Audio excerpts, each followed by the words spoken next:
முதலமைச்சர் எதுவும் பேச மாட்டேங்கிறார். To remain silent in the face of evil is itself evil. எதுக்குடா அவனை தொட்ட? அவன் சுடு தண்ணியிலே கைய விடுவான், உன்னை சும்மாவா விடுவான்? மாண்புமிகு எதிர்கட்சி தலைவர் பேசும்போது நிறைய பேசினாங்க. அதுல ஒண்ணு மட்டும் நம்மள இன்டைரக்டா ஈவில் அப்படின்ற அந்த வார்த்தையை யூஸ் பண்ணாங்க. ஈவில்ஸ்னு டெவில்ஸ் பேசக்கூடாது.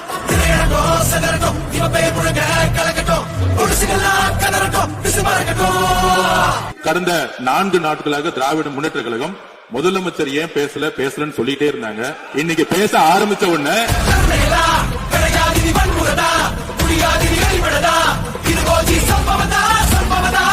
இப்பவும் சொல்றேன், மக்கள் பணத்துல இருந்து ஒரு பைசா கூட தொடமாட்டோம், தொடவும் விடமாட்டோம், தொட்டா விடமாட்டோம், இதுக்கு முன்னாடி தொட்டவங்களையும் விடமாட்டோம்.